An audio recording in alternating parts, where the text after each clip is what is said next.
दोस्तों, स्वागत है आपका a good girl's guide to murder TV series के पार्ट 1 में। ये कहानी है इस लड़की पिप की। वो अपने दोस्तों के साथ एक ग्रोसरी स्टोर पर जाती है। उसके दोस्त यहाँ से शराब खरीदने वाले थे, जिसके लिए पिप को इस आंटी का ध्यान भटकाना होगा। पिप ये करने की कोशिश करती है, पर वो उनके मुंह पर झूठ नहीं बोल पाई। सब लोग ग्रोसरी स्टोर से भागे। जाते जाते पिप को एक पेंटिंग दिखी। ये पेंटिंग एक लड़की एंडी बेल की है। एंडी का 5 साल पहले कत्ल कर दिया गया था। पिप अपने घर जाती है। यहाँ उसके डैड थे, मोम थी, एक भाई था और एक डॉग था बार्नी। घूमते घूमते पिप को कई बच्चे दिखे जो एक घर के सामने कुछ लिखकर चले गए। पिप को 5 साल पहले की एक याद आती है। मरने से पहले पिप ने एंडी बेल को देखा था और जिस लड़के सैल सिंह ने एंडी को मारा, उसने पिप से ही एंडी कहाँ है ये पूछा था। ये घर उसी सैल सिंह का है। पिप ने अपनी दोस्त कारा को अपने पास बुला बताया कि मैंने डिसाइड कर लिया, मैं अपना स्कूल प्रोजेक्ट एंडी बेल के मर्डर केस पर करूंगी। पिप एंडी बेल के मर्डर केस को सोल्व करना चाहती थी, तो उसकी दोस्त ने कहा कि ये केस सोल्व हो चुका है। एंडी के बॉयफ्रेंड सैल ने ही उसे मारा था, जिसके बाद उसने खुद ही अपना जुर्म कबूल किया और फिर सुसाइड कर ली। पर पिप ऐसा नहीं मानती। उसका मानना था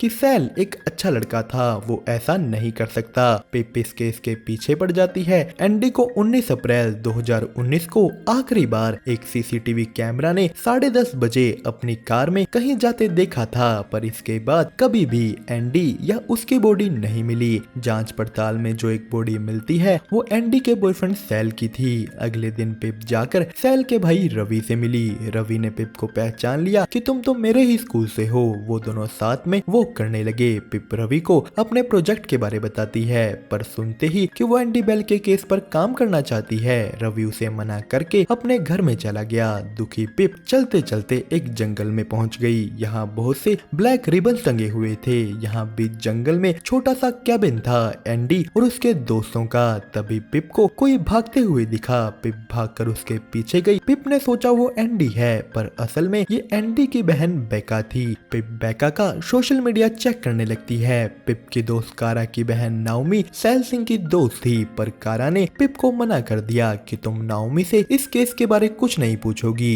क्योंकि वो सैल सिंह के बहुत करीब थी और उसके लिए ये काफी सेंसिटिव टॉपिक है। पर पिप कारा के मना करने पर भी नाओमी से सैल के बारे पूछ लेती है। वो उससे केस के रिलेटेड कुछ सवाल पूछना चाहती थी। नाओमी ने कहा ठीक है, पूछ लो। यहाँ पिप को पता लगा कि जिस रात एंडी गायब हुई उस रात सैल और नाओमी उनके दोस्त मैक्स के घर थे, पर रात के 10:30 बजे सैल वहाँ से निकल गया, जिसके बाद वो अपने घर सीधा 12:50 पे पहुँचता है। नाओमी यहाँ बातों बातों में पिप को बताने वाली होती है कि सैल के पास अपने आप को इनोसेंट प्रूफ करने के लिए गवाह था, पर तभी वहाँ नाओमी के पिता आ जाते हैं, मिस्टर एलियट। उनके स्कूल में एक टीचर भी थे। पिप ने आकर ये सारी डिटेल्स नोट की। अब आगे उसे सैल के दोस्त मैक्स से मिलना था। पिप को अपनी मोम से पता लगा कि मैक्स के घर एक पार्टी है और पिप की मोम की एक दोस्त को उस पार्टी के लिए कुछ वेटर्स भी चाहिए। पिप वेटर बनकर मैक्स की पार्टी में पहुंच गई। यहाँ मैक्स था, उसके साथ नाओमी थी। पिप उससे बात करने का एक अच्छा मौका ढूंढने लगी, पर इतना मैक्स अपने घर के अंदर चला जाता है। पिप उसके पीछे गई, पर जाते जाते उसे ये लड़का भी देख रहा था। पिप मैक्स के पास पहुंची। उसने उसे अपने प्रोजेक्ट के बारे बताया, तो मैक्स कहता है कि मैं तुम्हारे सवालों के जवाब तभी दूंगा जब तुम ये पियोगी। एक सवाल के बदले एक शॉट। पिप मान गई। वो पूछती है कि नाओमी कह रही थी कि सैल के पास अपने आप को निर्दोष प्रूफ करने के लिए गवाह था, कौन था वो? मैक्स ने बताया वो हम ही थे। वो कहता है कि सैल ने हमसे झूठ बुलवाया कि वो 12-15 तक उन्हीं के साथ था, पर फिर जब बहुत टाइम तक एंडी की कोई खबर नहीं आती, उन सब ने पुलिस को सच बता दिया। मैक्स ने कहा कि जिस सैल को मैं जानता था वो कभी भी एंडी को नहीं मारेगा, पर उसने खुद ही अपना जुर्म कबूल किया है और फिर सुसाइड भी कर ली। कोई बिना बात के तो इतना सब नहीं करता। पिप कंफ्यूज हो जाती है। तभी उसे ये लड़का डैनियल मिला। वो कहता है कि इन सब चीजों में मत पड़ो।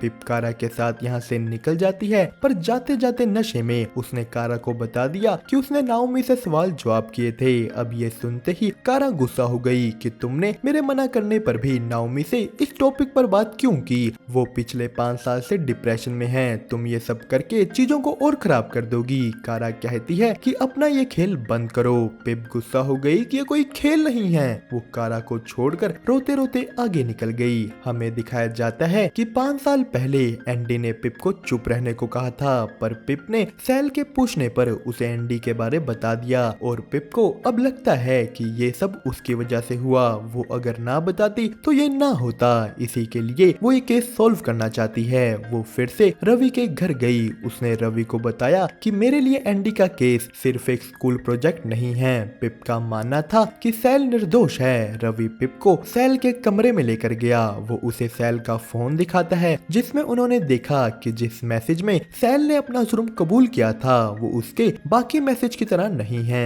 ये एक मैसेज लिखने का तरीका बाकी मैसेजेस से अलग था, जिसका मतलब सैल ने ये मैसेज नहीं भेजा।